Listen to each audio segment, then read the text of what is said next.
Hi friends, ഇന്ന് നമ്മൾ പറയാൻ പോകുന്നത് എന്താണ് നൈസ് പേഴ്സണാലിറ്റി, എന്താണ് ഗുഡ് പേഴ്സണാലിറ്റി എന്നതിനെക്കുറിച്ചാണ്. അതായത് പല ആളുകളും വിചാരിച്ചു വെച്ചിരിക്കുന്നത് ഗുഡ് പേഴ്സണാലിറ്റി എന്ന് പറയുന്നതും നൈസ് പേഴ്സണാലിറ്റി എന്ന് പറയുന്നതും ഒന്നാണെന്നാണ്.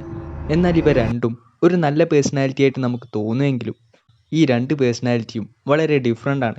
അതുപോലെ തന്നെ ഈ പേഴ്സണാലിറ്റി വളരെ വലിയ രീതിയിൽ തന്നെ നമ്മുടെ ജീവിതത്തെ സ്വാധീനിക്കുന്ന, നമ്മുടെ ലൈഫിൻ്റെ ഗ്രോത്തിനെ തന്നെ നിയന്ത്രിക്കുന്ന ഒന്നാണ്. സോ നമ്മളിന്ന് നൈസ് പേഴ്സണാലിറ്റിയും ഗുഡ് പേഴ്സണാലിറ്റിയും തമ്മിലുള്ള ഡിഫറൻസിനെയാണ് നോക്കാൻ പോകുന്നത്.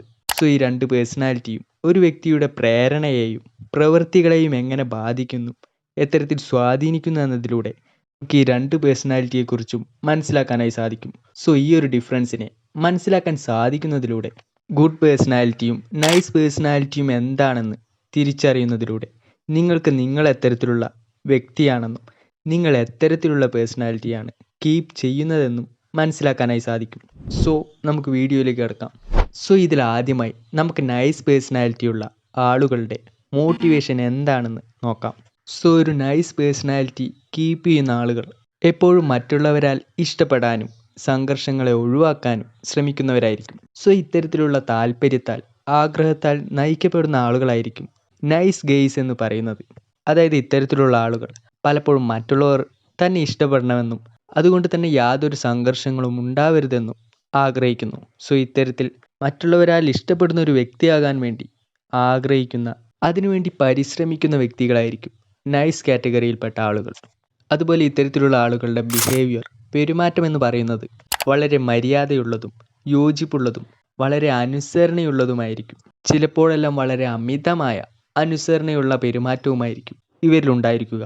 അതുപോലെ ഇത്തരത്തിലുള്ളവർ എപ്പോഴും ഫോക്കസ് ചെയ്യുന്നത് തങ്ങളുടെ ആവശ്യങ്ങളെയോ മൂല്യങ്ങളെയോ ആയിരിക്കില്ല, മറിച്ച് മറ്റുള്ളവരുടെ താല്പര്യങ്ങൾക്കും ഇഷ്ടങ്ങൾക്കുമായിരിക്കും ഇവർ കൂടുതൽ ഫോക്കസ് കൊടുക്കുന്നത്. സോ മറ്റുള്ളവരെ കൂടുതൽ കംഫർട്ട് ആക്കാൻ വേണ്ടി സ്വയം ചുരുങ്ങുകയും തൻ്റെ നഷ്ടങ്ങളെ കണക്കിലെടുക്കാത്തതുമായ പെരുമാറ്റമായിരിക്കും ഇത്തരത്തിലുള്ളവരുടേത്. ഫോർ എക്സാമ്പിൾ, തന്നെ കൊണ്ട് സാധിക്കാത്ത, താൻ ചെയ്യാൻ ഇഷ്ടപ്പെടാത്ത പല കാര്യങ്ങളും മറ്റൊരാളുടെ പ്രേരണയാലോ അല്ലെങ്കിൽ റിക്വസ്റ്റാലോ ചെയ്യാനായി സമ്മതിക്കുകയും അതിൽ ബന്ധനസ്ഥനാവുകയും ചെയ്യുന്നത്. സോ ഇത്തരത്തിൽ സംഘർഷങ്ങൾ ഒഴിവാക്കാനും മറ്റുള്ളവരുടെ പ്രീതി പിടിച്ചു പറ്റാനും വേണ്ടി, സമാധാനം നിലനിർത്താൻ വേണ്ടി പല കാര്യങ്ങൾക്കും സ്വന്തം കാര്യങ്ങളെക്കാൾ കൂടുതലായി മറ്റുള്ളവരുടെ ആവശ്യങ്ങൾക്കും അവരുടെ പ്രയോറിറ്റികൾക്കും ഇമ്പോർട്ടൻസ് കൊടുക്കുന്നത്. സോ ഇനി നമ്മൾ ഗുഡ് പേഴ്സണാലിറ്റിയുള്ള ആളുകളെക്കുറിച്ച് നോക്കുകയാണെങ്കിൽ അവരുടെ മോട്ടിവേഷൻ എന്ന് പറയുന്നത് അവർക്കൊരു സ്ട്രോങ് പ്രിൻസിപ്പിൾ ഉണ്ടായിരിക്കും, അതുപോലെ എത്തിക്സ് ഉണ്ടായിരിക്കും. അവരുടെ തത്വങ്ങൾ, ധാർമ്മികത, അതുപോലെ ശരിയായ കാര്യങ്ങൾ ചെയ്യണമെന്നുള്ള ദൃഢമായ ബോധം, ആഗ്രഹങ്ങൾ, ഇതെല്ലാമായിരിക്കും അവരെ മുന്നോട്ട് നയിക്കുന്നത്. ഇനി അവരുടെ ബിഹേവിയർ, പെരുമാറ്റം എന്ന് പറയുന്നത് സത്യസന്ധതയുള്ളതും അല്ലെങ്കിൽ ആവശ്യമുള്ള സാഹചര്യങ്ങളിൽ വിയോജിപ്പ് പ്രകടിപ്പിക്കുന്നതുമായിരിക്കും.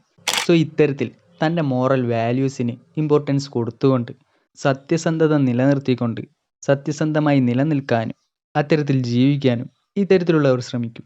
അതുപോലെ ഇവരുടെ ഫോക്കസ് എപ്പോഴും, അവരെപ്പോഴും നല്ലവരാകാൻ വേണ്ടി ശ്രമിക്കില്ല.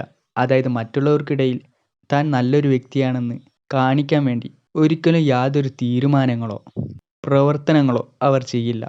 അവരവരുടെ ആശയങ്ങൾക്കും അഭിപ്രായങ്ങൾക്കും ഇമ്പോർട്ടൻസ് കൊടുക്കുകയും തനിക്ക് നല്ലതെന്ന് തോന്നുന്ന കാര്യങ്ങളിൽ ഉറച്ചു നിൽക്കുകയും ചെയ്യും. സോ ഇതുകൊണ്ട് തന്നെ എപ്പോഴും അവർ നല്ല വ്യക്തികളാണെന്ന് മറ്റുള്ളവർക്ക് തോന്നണമെന്നില്ല. ബിക്കോസ് അവർ ഒരിക്കലും തന്നെ മറ്റുള്ളവർ തന്നെക്കുറിച്ച് നല്ലത് പറയണം, നല്ലത് ചിന്തിക്കണമെന്ന് കരുതിയല്ല യാതൊന്നും ചെയ്യുന്നത്. അവരവരുടേതായ തത്വങ്ങളും ധാർമ്മികതയും വെച്ചുകൊണ്ടായിരിക്കും എപ്പോഴും തീരുമാനങ്ങൾ എടുക്കുന്നതും പല കാര്യങ്ങളും ചെയ്യുന്നതും. ഫോർ എക്സാമ്പിൾ, മറ്റൊരാൾക്ക് താല്പര്യമില്ലാത്ത അല്ലെങ്കിൽ ഇഷ്ടപ്പെടാത്ത ഒരു കാര്യമാണെങ്കിലും യാഥാർത്ഥ്യത്തെ അല്ലെങ്കിൽ സത്യത്തെ വിളിച്ചു പറയാൻ അവരൊരിക്കലും മടിക്കില്ല.